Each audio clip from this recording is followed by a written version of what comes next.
여러분은 인생에 있어서 무엇이 가장 중요한 질문이라고 생각하십니까? 많은 사람들은 우리 인생에 있어서 가장 중요한 질문은 당신은 하나님을 믿는가라고 말을 합니다. 그런데 이것보다 더 중요한 질문은 당신은 어떠한 하나님을 믿는가입니다. 무신론자, 하나님을 믿지 않은 사람들보다 더 어리석은 사람이 있습니다. 그 사람은 하나님을 믿기는 하는데 그 믿는 하나님이 누구인지 모르고 믿는 사람입니다.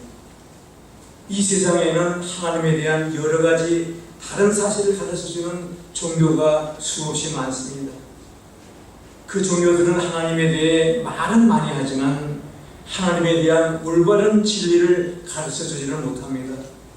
고장난 시계는 하루에 2번은 맞는 시간을 가르쳐주지만 그러나 올바른 시간을 가르쳐주지 못하기 때문에 그것은 없는 것이 더 나은 것입니다. 마찬가지입니다. 하나님에 대해 잘못된 생각을 가지고 하나님 믿는다면 하나님을 아예 믿지 않은 무신론자들보다도 더 나을 것이 없습니다. 여러분이 믿는 하나님은 어떤 하나님이십니까? 오늘의 본문은 한 아버지와 그 아버지에게 반항하는 한 아들에 대한 이야기를 해주고 있습니다. 이 이야기는 단지 한 아버지와 아들에 관한 이야기가 아닙니다. 여기에는 더 깊은 뜻이 담겨져 있습니다. 이 이야기는 하나님 아버지와 우리 인간의 관계를 표현하는 한 폭의 아름다운 그림과도 같은 것입니다. 이것은 하나님의 사랑에 반항하는 죄 많은 우리 인간과 선하고 오래 참으시는 하나님 아버지의 사랑의 이야기입니다. 이 이야기를 통해 예수님께서는 하나님 아버지는 어떠한 본성과 특성을 가진 분인가를 우리들에게 설명해 주고 있습니다. 성도님 여러분, 여러분이 믿는 하나님은 어떤 하나님이십니까? 흔히 본문에 나오는 이야기를 탕자의 비유라고 말하는데 사실 이 비유의 중심 인물은 탕자, 그 아들이 아니라 아버지입니다. 온 우주를 창조하신 하나님 아버지는 오늘의 이야기에 나오는 아버지와 같은 분이라고 예수님께서 가르쳐주고 계십니다. 하나님을 믿는 것만으로는 충분하지가 않습니다. 우리는 예수님께서 가르쳐주시는 그대로 하나님이 어떤 분인가를 알고 믿어야만 합니다.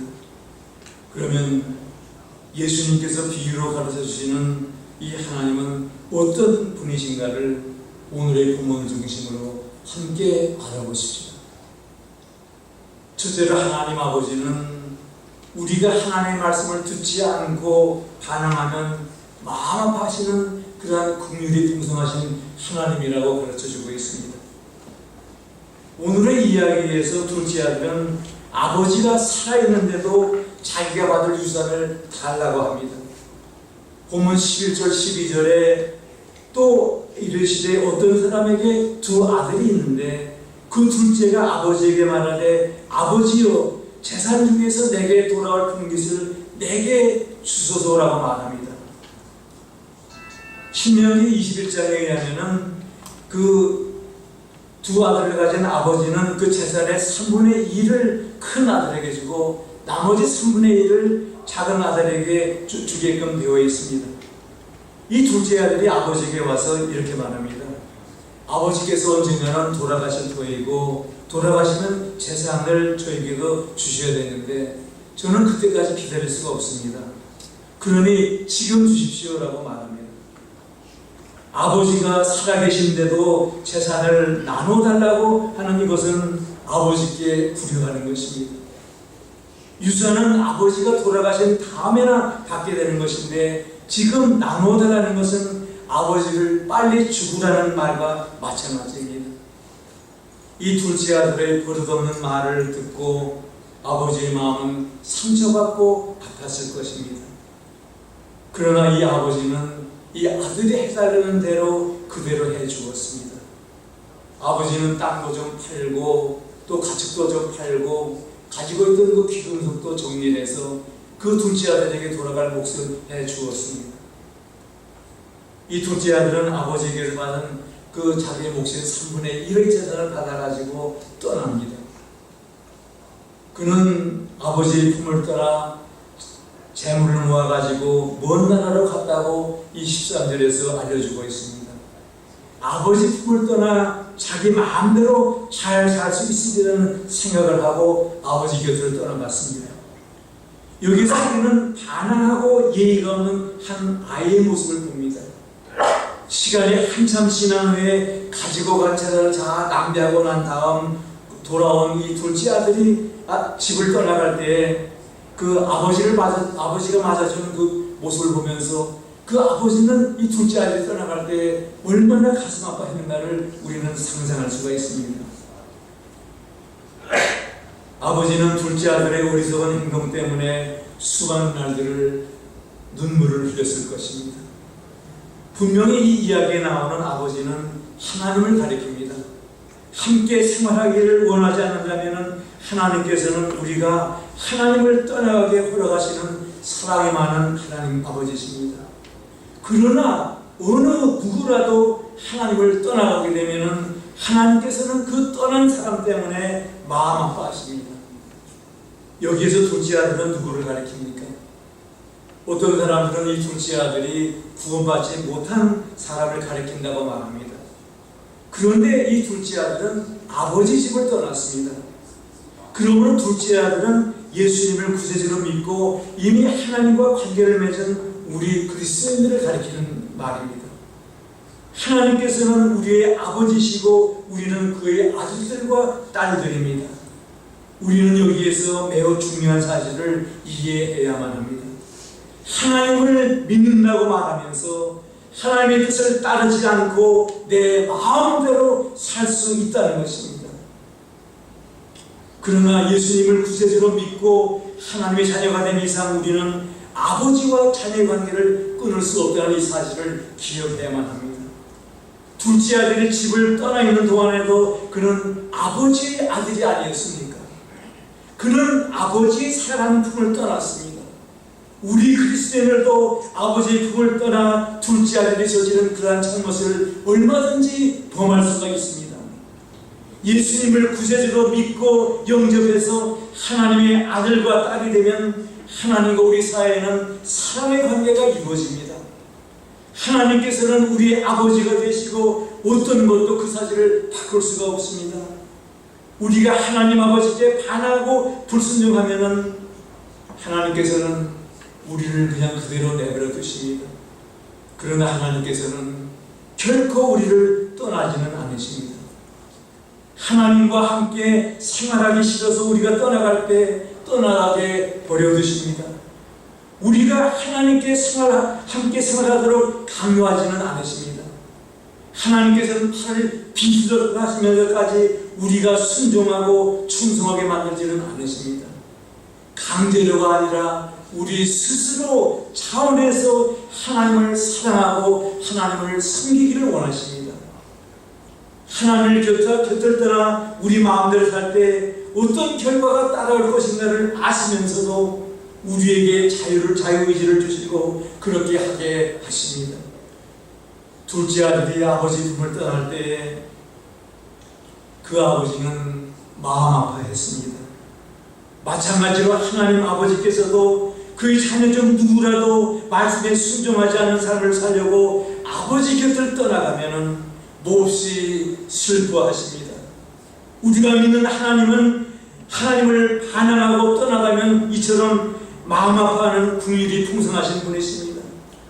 성도님 여러분은 이런 긍휼이 풍성하신 하나님을 알고 믿고 계십니까? 여러분은 지금 하나님과 함께 살고 계십니까? 아니면 하나님 곁을 떠나 여러분 뜻대로 살면서 하나님의 마음을 아프게 하고 계시지는 않으십니까? 둘째로 하나님 아버지는 떠났던 자녀가 돌아오면 뛰어나가 반갑게 맞아주시는 사랑이 많으신 하나님이라고 오늘의 본문은 가르쳐줍니다. 아버지와 함께 살기 싫어 집을 떠난 아들은 먼 나라에 가서 잘 살지를 못했습니다. 그는 돼지처럼 탐욕스러운 생활을 한 결과 가지고 간 돈이 다 떨어졌고 그는 돼지처럼 천하고 낮은 생활을 하게 되었습니다. 본문 13절에 그 후 며칠이 안 되어 둘째 아들이 재물을 다 모아가지고 먼 나라에 가서 거기서 호랑방탕하여 그 재산을 낭비하더니라고 말합니다. 먼 나라에 가서 이 둘째 아들은 호랑방탕한 생활을 했습니다. 여기에 호랑방탕한 생활을 했다는 것은 여러 가지를 뜻합니다. 아버지에게 받은 그 돈을 들고 술집으로 또 길거리 유흥가로 다니면서 돈을 다 써버렸습니다. 둘째 아들은 가지고 있던 돈을 다 가치 없게 낭비해버렸습니다. 그 14절에 다 없앤 후 그 나라에 크게 흉년이 들어 그가 비로소 궁핍한지라 가서 그 나라 백성 중 한 사람에게 붙여 사니 그가 그를 들러보내어 돼지를 치게 하였는데 그가 돼지 먹는 쥐염 열매로 배를 채우고자 하되 주는 자가 없다라고 말합니다. 엎친 데 덮친 격으로 그 나라에 흉년이 들어서 가지고 간 돈을 다 써버린 이 둘째 아들은 먹고 살 것도 없었습니다. 내가 때를 잘못 만나 이렇게 일이 안 되는구나 라는 생각을 했을 것입니다. 당장 먹고 살 일이 걱정이 된 그는 어느 사람의 일을 돌봐줍니다. 그 사람은 둘째 아들에게 돼지를 치게 합니다. 돼지는 유대인들에게 부정한 동물입니다. 유대인들은 근처에도 가지 않는 그러한 동물입니다. 그러나 둘째 아들은 할 수 없이 돼지를 치면서 돼지가 먹는 이 쥐염 열매를 먹습니다. 이 쥐염 나무는 지중해 연안에서 볼 수 있는 구주 콩나무라고 불립니다. 이 쥐염 나무는 이 콩과에 속한 그 식물입니다. 이 구주 콩나무에는 여기 보듯이 그 8 내지 30 정도 되는 꼬투리가 맺히는데 그 안에는 약 5개 내지 15개의 그 콩알 같은 것 그것이 들어있다고 합니다. 근데 이 콩은 맛이 없어서 주로 동물의 사료로 사용한다고 합니다. 그리고 아주 가난한 사람들이 먹을 것이 없어서 그 가난한 사람들이 먹는 것이 이 쥐염 열매입니다. 돈이 다 떨어진 둘째 아들은 이 열매를 먹고 살아야 했습니다. 그러나 죽은 사람이 없어서 그는 그것으로도 배를 불릴 수가 없었습니다. 전에 부모 밑에 살 때에는 어려운 것이 없었습니다. 먹을 것, 입을 것이 하나도 부족한 적이 없었습니다. 그런데 지금은 굶어 죽게 생겼으니 말이 아니지 않습니까? 여러분 한번 생각해 보십시오. 먹고 사는 것이 부족한 정도가 아니라 매일 먹을 것을 걱정해야 하는 어려움에 빠졌다는 이 일을 말입니다. 그리고 더욱 힘든 일은 곁에 있는 사람들도 다 떠났다는 것입니다. 그에게 돈이 많을 때는 모이는 사람도 많았습니다. 그러나 이제는 다릅니다. 먹을 것을 주는 사람도 없습니다. 당장 굶어 죽게 되었습니다. 아버지를 떠난 결과 가장 비참한 자리에 떨어지게 되었습니다. 아버지로부터 재산을 받은 둘째 아들은 얼마든지 혼자서 잘 살 수 있다는 생각을 가지고 먼 나라로 떠났습니다. 마찬가지입니다. 우리 인간들도 나 자신의 능력이 대단하다고 교만한 마음을 가지고 사는 사람이 얼마나 많습니까? 나는 무슨 일이든지 할 수 있다라고 말하며 자신의 능력을 과신합니다. 그러나 성경은 말합니다. 잠언 16장 18절에 이 말씀을 같이 읽겠습니다. Let's read this verse together.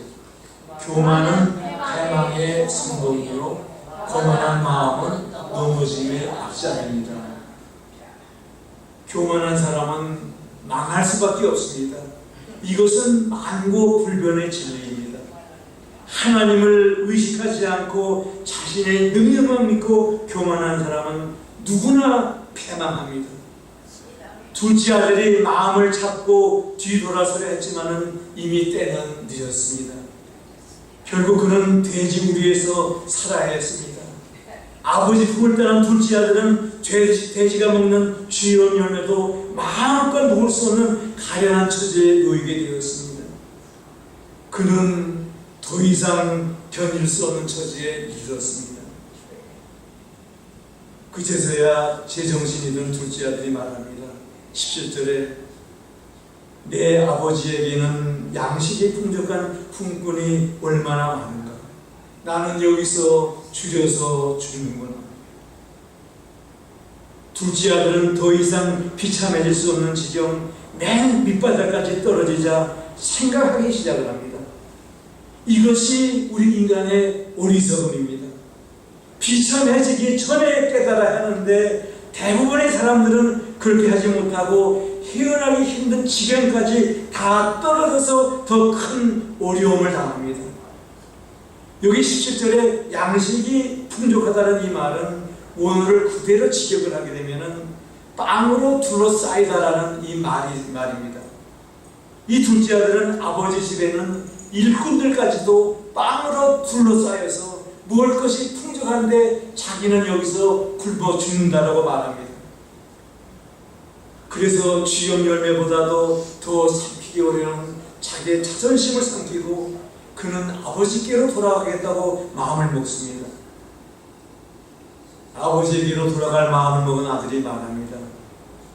아버지, 내가 하늘과 아버지께 죄를 지었사오니 지금부터는 아버지의 아들이라 일컬음을 감당하지 못하겠나이다. 나를 품꾼의 하나로 써주십시오라고 말합니다. 그리고 집으로 돌아갑니다. 20절 상반절에 이에 일어나서 아버지께로 돌아가니라. 이 말씀대로 둘째 아들은 그나마 가지고 있던 자존심을 버리고 아버지 집으로 돌아갑니다. 이것이 믿음입니다. 하나님께서 베풀어 주신 그 은혜를 기억하는 것, 그리고 아버지 품으로 돌아가는 것이 믿음입니다. 아버지를 떠나는 것은 불신앙이고 아버지께로 돌아가는 것은 믿음의 행위입니다. 그 중간에 회개가 있습니다. 우리는 보통 회개를 제가 죄를 지었습니다, 제가 잘못했습니다라고 말하는 것으로만 생각을 합니다. 그러나 회개는 자신의 죄를 고백하는 것, 회개는 말로 끝나는 것이 아닙니다. 죄의 고백은 회개의 시작입니다. 회개를 나타내는 원어의 뜻은 돌이키다, 길을 바꾸다, 손에 든 것을 내려놓다라는 뜻입니다. 회개는 손에 든 것을 모두 내려놓고 가던 길을 돌이켜 방향을 바꾸는 것입니다. 세상을 향하던 나의 발걸음을 돌려서 하나님께로 향하는 것입니다. 본문에 보면 이 둘째 아들은 굶어 죽게 되자 자신이 잘못한 것을 깨닫습니다. 그리고는 아버지께로 돌아가기로 결심하고 아버지 집으로 돌아갑니다. 만약 그가 자신의 잘못만 깨달았다고 한다면 그것은 아무 소용이 없습니다. 그가 아버지 집으로 돌아가기로 결심을 하고 차일피일 미루고 돌아가지 않았다면 그의 형편은 조금 더 나아질 것이 없습니다. 그러나 그는 잘못을 깨달았고 결심했고 행동으로 옮겼습니다. 이것이 완전한 회개입니다. 그가 집을 떠나올 때를 생각하면 도저히 고개를 들고 집으로 돌아갈 수가 없습니다. 그래서 많은 사람들이 죄를 범하고 하나님께 돌아가야 하는데 돌아가지를 않습니다. 그러나 둘째 아들은 집으로 돌아갑니다. 그만큼 회개는 어려운 일입니다. 잘못을 범하고 하나님을 떠났으면 회개해야 하고 죄악된 길에서 돌아서서 하나님께로 돌아가야만 합니다. 우리도 죄악된 길에서 방황할 때가 있습니다. 그때 우리는 그 길에서 돌아서야만 합니다. 나 자신만을 믿고 내가 원하는 것만을 골라서 믿고 교만한 마음을 가지고 하나님을 떠날까 할지라도 자신이 얼마나 어리석은 사람인지 깨달았다면 그 당장 그 길에서 돌아서면 됩니다. 자신의 생각과 능력을 믿는 것, 세상의 것들을 믿는 것은 불신앙이지만 하나님의 은혜를 기억하는 것은 진정한 믿음입니다. 둘째 아들이 아버지의 사랑을 믿고 아버지 집으로 돌아간 것처럼 하나님을 만일 멀리 떠났다면 우리는 하나님 아버지께로 돌아가야만 합니다. 아버지께로 돌아온 아들을 아버지는 어떻게 대해 주셨습니까? 오늘의 부분에 나타나 있는 아버지의 모습을 보십시오. 둘째 아들이 집을 나갈 때 아버지의 마음은 찢어지듯 아팠습니다. 아들이 떠난 다음 아버지는 그 아들이 어디에서 무엇을 하고 있을까? 밥은 먹고 지낼까 하면서 하루도 빠짐없이 이 둘째 아들에 대한 생각을 놓지를 못했습니다.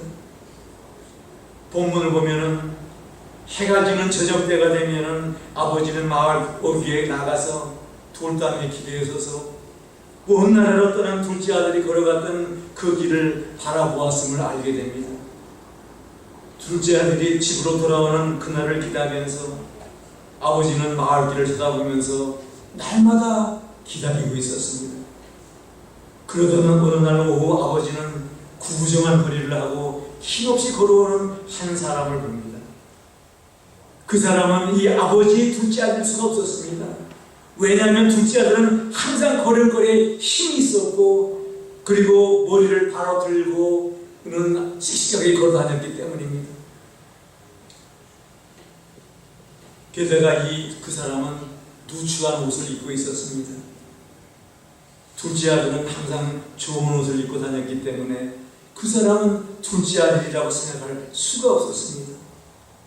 그래도 아버지는 계속해서 걸어오는 그 사람을 유심히 쳐다보고 있는데 그 사람에게서 눈에 익은 모습을 발견합니다. 그 순간 아버지는 걸어오는 그 사람이 자기의 둘째 아들임을 알게 되었습니다. 그 상황을 20절에 아직도 거리가 먼데, 개역 성경에는 아직도 상고가 먼데라고 말을 합니다. 아버지가 그를 치근히 여겨 달려가 목을 안고 입을 맞췄다고 설명해 주고 있습니다. 나이 많은 아버지는 놀라운 행동을 했습니다.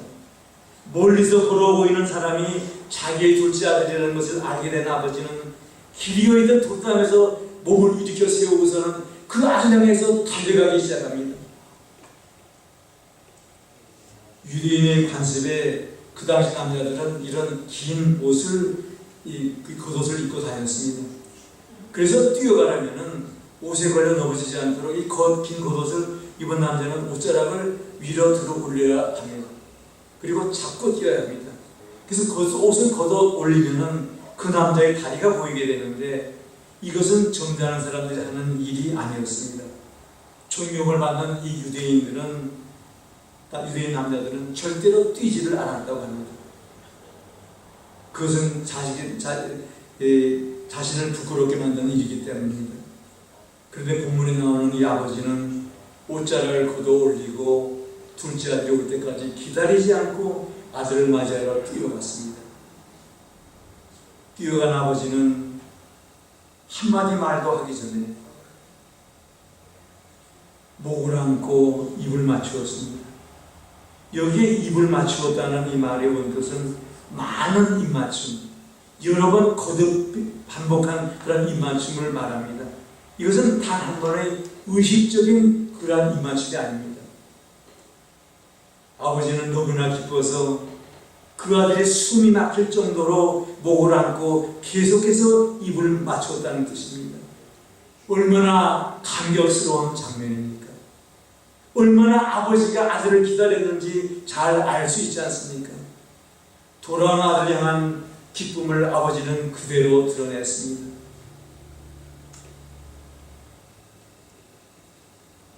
(1973년도에) 여기 나오는 토니 올랜도와 더한이라는 이 가수가 불러 한때 유행했던 그 노란 리본을 떡갈람에 달아줘 Tie a yellow ribbon around the old oak tree라는 이런 노래가 있습니다.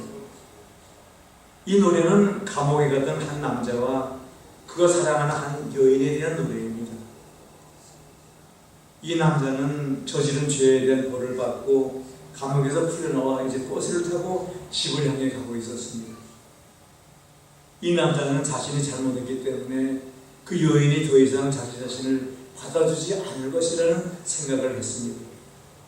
그래서 그 여인을 사랑하는 이 남자는 감옥에서 여인에게 편지를 썼습니다. 자기를 용서해 준다면은 집 앞에 있는 그 오래된 그 떡갈나무에 노란 리본을 달아달라고. 노란 리본이 오래된 떡갈나무에 달려있지 않으면 자기는 버스에서 내리지 않고 그냥 그대로 가버리겠다고 덧붙였습니다.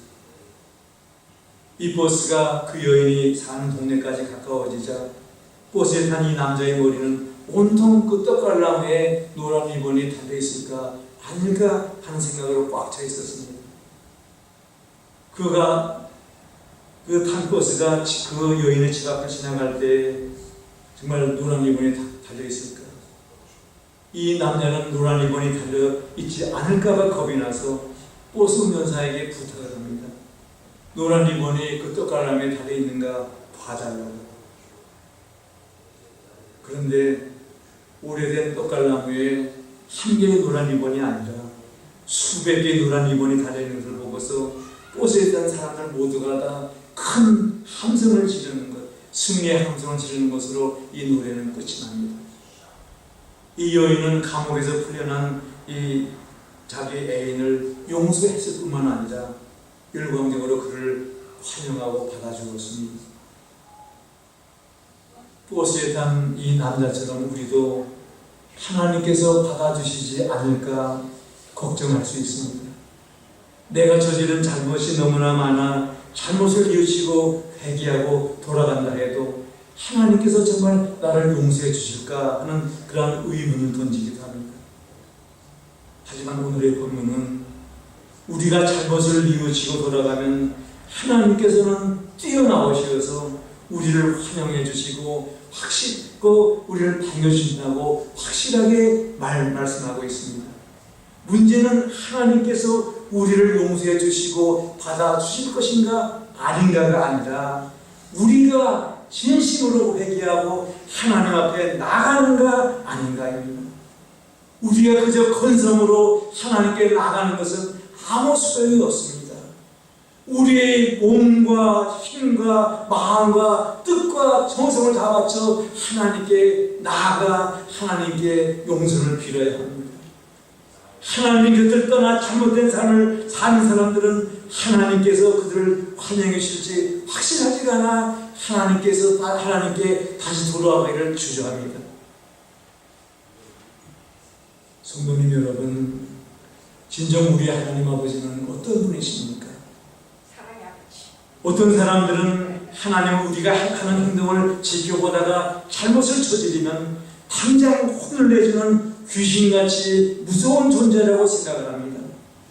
그런데 예수님께서는 소개해 주신 그 하나님께서는 그런 분이 아니십니다. 우리가 믿는 하나님께서는 사랑이 많으시고 우리를 항상 돌봐주시는 인정 많은 분이시고 우리의 잘못을 용서해 주는 분이십니다. 우리가 하나님을 믿는 것만으로는 충분하지가 않습니다. 우리는 성경이 가르쳐주는 대로 하나님이 어떤 분이신가를 알고 하나님을 믿고 따라가야만 합니다. 기쁜 소식은 예수님께서 가르치는 대로 하나님은 사랑과 은혜가 풍성하시다는 것입니다.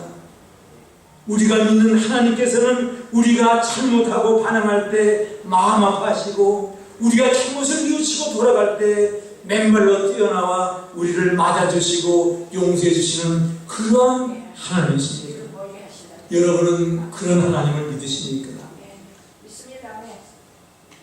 마지막으로 우리가 믿는 하나님께서는 우리가 회개하고 돌아오면 멀어졌던 하나님과의 관계를 회복해 주시는 하나님이시라고 오늘의 본문을 통해서 가르쳐주고 계십니다. 마침내 집을 떠난 둘째 아들이 돼지 우리에서 정신을 차린 다음 아버지 집에 돌아가 무슨 말을 해야 할 것인가를 생각하게 했습니다.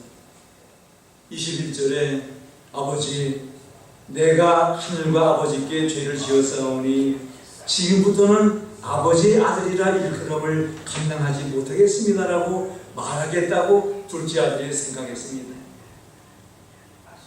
아버지에게 큰 잘못을 했으니 아들이 될 만한 자격이 없다고 생각하는 것입니다. 그러면서 이 둘째 아들은 아버지의 품권을 향하로 아버지의 종의 하나로 받아들여 달라고 말을 하고 있습니다. 그런데 문제는 애초부터 그는 아들이 될 수 있는 자격이 있어서 아들이 되는 것이 아니라 은혜로 이루어진 일입니다. 마찬가지로 우리들도 하나님의 아들들과 딸들이 될 자격이 없었습니다. 우리는 자격이 있어서 되는 것이 아니라 하나님의 은혜, 하나님의 무조건적인 사랑으로 우리는 하나님의 자녀가 되었습니다. 아버지 종으로 써달라는 둘째 아들의 말에 아버지는 무엇이라고 말합니까? 우리 이 말씀을 같이 읽겠습니다. Let's read this verse together. 아버지는 그의 제일 좋은 옷을 내어다가 입히고 그 손에 가락지를 깨우고 그 발에 신을 신기라. 그리고 살찐 송아지를 끌어다가 잡으라. 우리가 먹고 즐기자. 아버지는 종의 하나로 삼아달라는 아들의 말을 받아들이지 않았습니다. 둘째 아들이 먼 나라에 있을 때에도 아버지와 아들의 관계는 변한 것이 없었습니다. 단지 둘째 아들이 아버지 품을 떠나 멀리 떠난 것뿐이었습니다. 즉시 아버지는 종들에게 가장 좋은 옷을 내어다가 둘째 아들에게 입히라고 명령을 내렸습니다.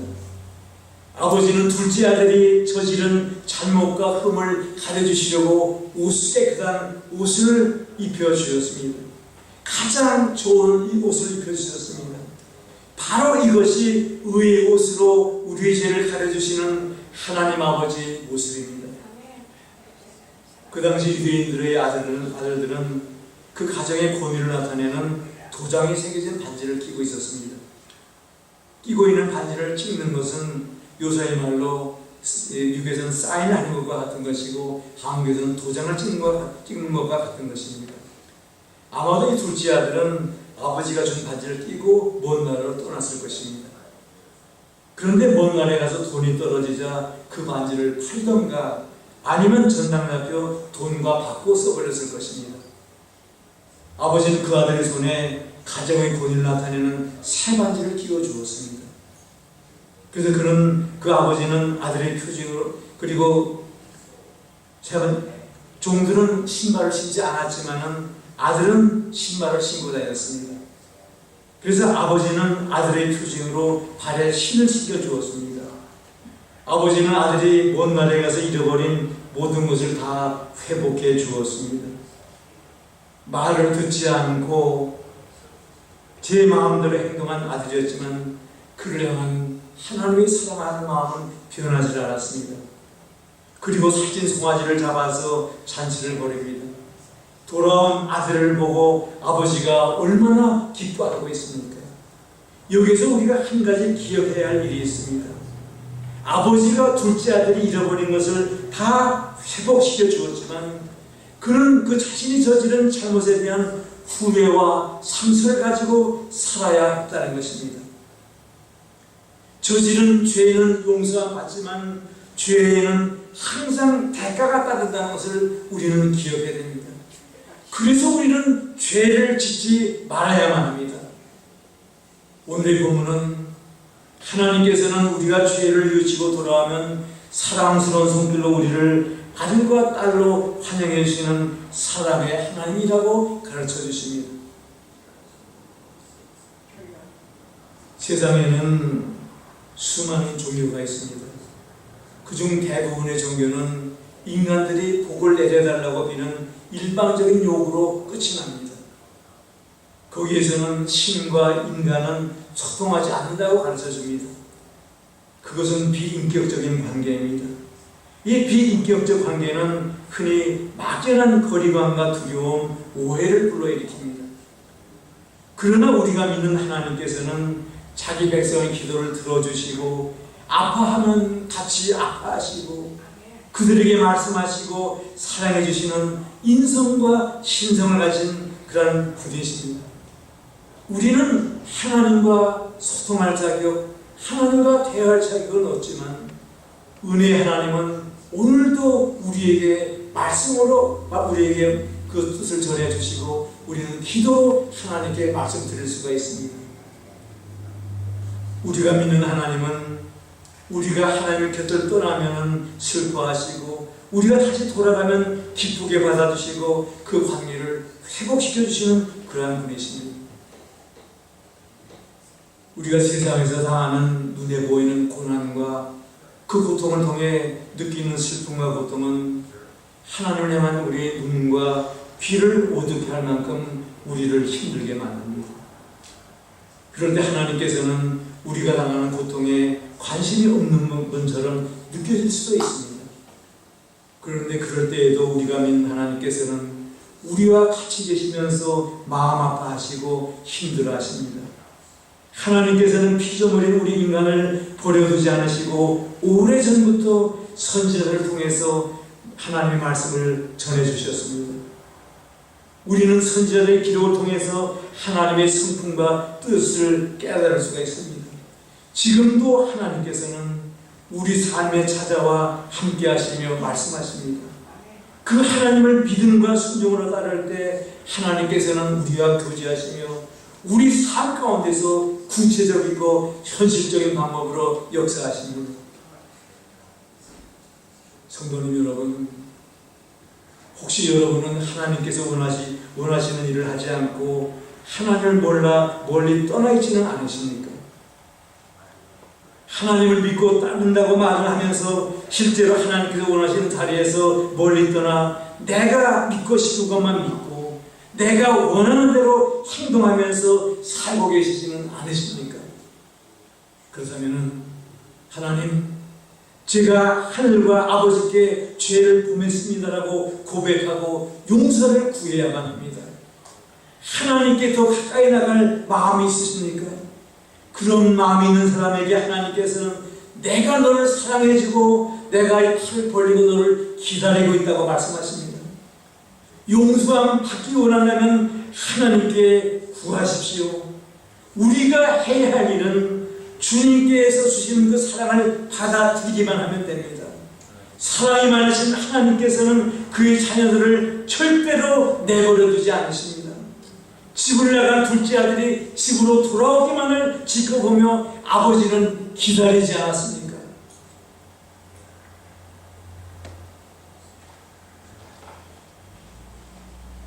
MBC 뉴스 앵커를 거쳐서 보도국 부국장을 지내다가 50세가 넘은 그 나이에 미국에 있는 골든 커넬 그 신학교에서 공부하고 목사가 된 그 조정민 목사가 이렇게 말합니다.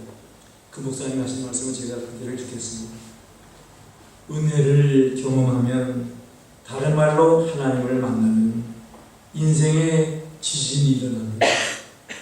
은혜를 경험한 사람들은 자신이 완전히 용납받았기 때문에 누구한테도 이래라 저래라 요구하지 않습니다. 내가 은혜를 경험하지 못했을 때에는 아내들로 집에서 놀면서 아이를 감기 걸리게 하느냐고 큰 소리 쳤습니다. 아이 엄마가 감기 바이러스를 일부러 퍼뜨린 것도 아닌데 그런 몰상식한 소리를 한 겁니다. 내가 밖에서 이만큼 벌어오니 당신은 집안에서 살림 잘하고 애들 잘 건설하고 당당히 요구한 겁니다. 이게 거래입니다. 그럼 내가 하나님을 만난 후 거의 바보가 되었습니다. 받은 게 많아서 달라고 할 게 없는 겁니다. 섭섭한 것도 없어요. 받은 게 많으니까 부족함이 없어서 짜증도 나지 않습니다. 이 은혜를 모르면, 이 은혜를 차고 넘치게 누리지 못하면 사실 그 크리스천은 쇼하는 것입니다. 믿음도 없으면서 믿는 척 하는 겁니다. 마지막 부분 제가 다시 읽겠습니다. 이 은혜를 모르면, 다시 말씀드려서 하나님이 여러분에게 베푸신 그 은혜를 진정으로 모른다면 그 사람은 크리스천으로서 쉬워하는 것입니다. 믿음도 없으면서 믿는 척 하는 겁니다. 성도님 여러분, 정말 하나님을 만나면, 그리고 하나님을 믿으면 인생의 지진이 일어나도 내 인생관이 변하고 내 가치관이 바뀝니다. 오늘 이 부분에서 우리는 하나님 아버지가 어떤 분이신가를 보여주는 놀라운 이야기를 들었습니다. 하나님께서는 우리가 반항하고 멀리 떠날 때 마음 아파하시고 우리가 다시 돌아올 때 달려오시어 안아주시고 그리고 상처 입었던 관계를 다시 회복시켜 주시는 사랑이 많은 좋은 아버지라는 것을 우리가 배웠습니다. 이 하나님을 만나면 사람이 변합니다. 그 사람도 어떤 주장도 자기 주장도 버리고 오직 모든 일을 주님의 뜻에 맡기는 그런 삶을 살아갑니다. 하나님을 만나 믿는 사람은 걱정할 수밖에 없는 상황 속에서도 걱정하지 않고 하나님을 의지합니다. 이 사람은 참을 수 없어도 화를 내지 않고 끝까지 참아냅니다. 그래서 우리가 믿는 하나님은 어떠한 분인가를 알고 하나님을 믿고 살아야 하는 것입니다. 아직 하나님과 온전한 관계가 이루어지지 않은 분이 계시다면 진심으로 예수님을 구세주로 삶의 주인으로 영접하십시오. 성도님 여러분, 하나님을 멀리 떠나거나 하나님의 말씀에 순종하지 않아 하나님 아버지의 마음을 아프게 하지 마십시다. 지금 내가 하나님을 멀리 떠나 있다는 그런 마음이 든다면 용서해 주시고 두 팔 벌리고 기다리시고 사랑해 주시는 그 하나님께로 돌아가면 됩니다. 잘못된 길에서 우리는 돌아서야만 합니다.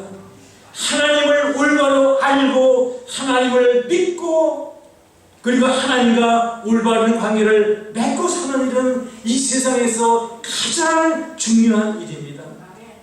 예수님을 나의 구세주로 믿는다는 것은 그저 생각으로만 말로만 끝나는 것이 아니라 하나님의 자녀가 되어 자녀로서의 삶을 사는 관계까지 나아야만 합니다. 둘째 아들은 이 사실을 늦게서야 깨닫고 하나님께 돌아가 그 품 안에서 아버지께서 주시는 사랑과 복을 누리며 살았습니다. 성도님 여러분, 우리 모두 그런 복을 누리면서 이 세상에서 기쁨과 감사가 넘치는 그런 삶을 살아가십시오.